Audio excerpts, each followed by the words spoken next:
was the life of the average Jordan affected by the Russian pullout in 1991?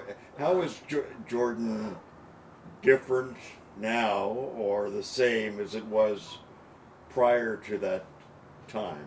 You mean Soviet period? Yeah. The Soviet period of Georgian history, it was not the period of, something appeared and Georgia became a part of it. It was addition, it was extension of the impact, Russian impact on Georgia in the 19th century, because it was the only period when we lost our sovereignty. We were no longer the independent country, the free sovereign country. We became part of great empire, and the impact of Russian culture, heritage, background, identity, even the language and stuff like that started then. And when during the World Revolution, the October Revolution in Russia, where they had their own issues with finding the new ideology that could be implemented in the mentality of each Soviet person, it impacted the Georgia as well. So it was not, it was so organic to become a part. For example, in 19th century we were part of Russian Empire, and in 20th century we became the part of Soviet Empire. And all of these impacts were quite similar, because the struggle from the top of the Soviet elite and the oppression of Georgian mentality was pretty much the same as it was during the Russian Empire. The methods were used pretty much the same. The ways and the arguments and the narrative and rhetoric was still the same.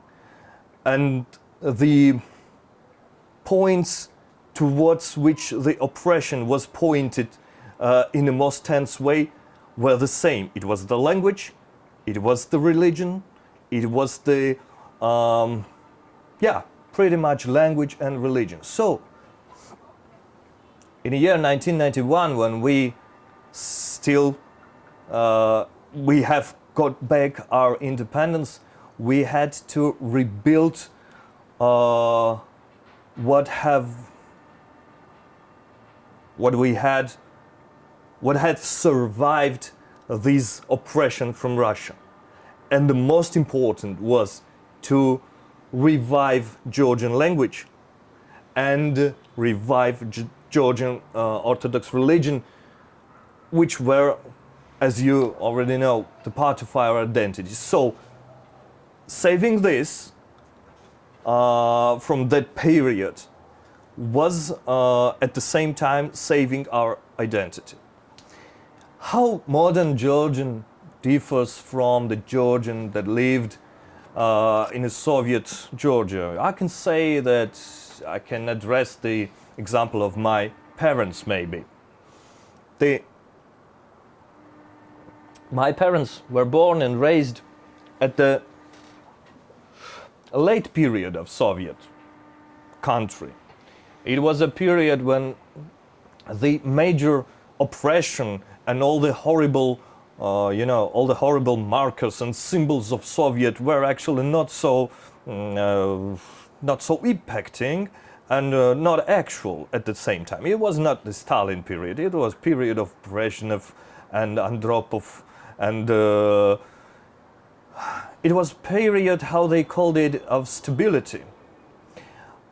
Period that young people, for example, when they graduated university, they knew that all they do have in their lives, it will be with them forever. It was quite easy to plan whole your life. It was quite easy to create a family, such. And it was it was, really easy to plan your life. The ways, the gains were pretty obvious. It was quite understandable to which direction young Georgian must move to achieve so-called Soviet happiness. You need to build a career, find a job at some place, which was really easy because government almost always provided you with that. And then you got your flat and create a family, and then you will have a children who will, extend this way of living to next generations, and so will be on and on. And this feeling of this stability, that nothing will ever change, or maybe changed but only to good, was part of Georgian mentality of the people of generation of my parents. At the same time, in the whole world, there were great revolutions and re-evaluations of mentalities. It was sexual revolution, it was 2 world wars, it was, I don't know, even music impacted the life of people of a generation of my parents all over the world, in a progressive world, was so strong. But at the Soviet society, it was not actual. It was not the case. Nothing happened. Nothing changed. Maybe some minor exceptions that are not really important, were not really important. And by the end of 80s actually, the generation of my parents discovered that nothing is stable. Everything was collapsing, and it was fading out. The institutions that they believed to be built for centuries, societal institutions, community institutions, even governmental, they appeared to be really weak and started to collapse by themselves. They they were rusted.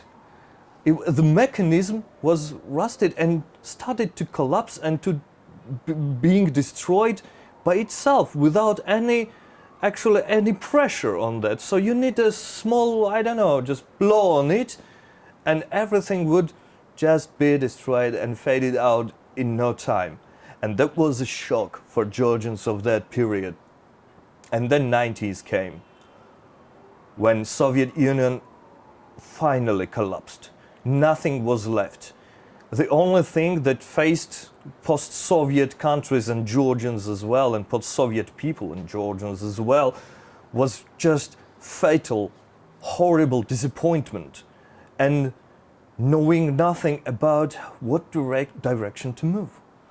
The elites, the political elites in all the countries in Georgia, they were talking about, those high matters like national identity, freedom, to make Georgia great again, like going back to the roots of our nationality and stuff like that. But at the same time, there was no electricity, there was no gas heat in the houses. It was economic and political crisis and conflicts all around the post-Soviet area. I mean, conflicts like in Abkhazia and South Ossetia in Georgia. It was Dnestrian conflict, the conflict in Karabakh, and more and more, and on and on.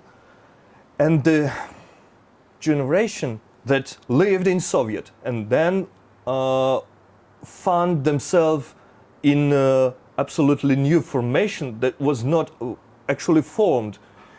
The main marker of their mentality was confusion and disappointment. Disappointment of the things they believed to be strong and built for century appeared to be really weak, and the confusion about not knowing what direction to move to. And that was pretty shock. And I'm kind of a other generation of their children that actually developed as a person in the new formation, in the new countries. I didn't have any shock about that. I was just like many of Georgian youngsters, had to deal with what I had and never knew that something was before and maybe it was better or more stable or stuff like that. And that's probably the main difference between generation of my people, my generation, and generation of our parents. We live in harsh times. We live in quite harsh environment, but we do not have confusion. We do not have disappointment. The only thing we have is the maybe optimism and knowing that we have some directions that we must move. In other case, we don't know other ways. We know the only way that we are moving to, and this way is to become a part of progressive world with values I talked about.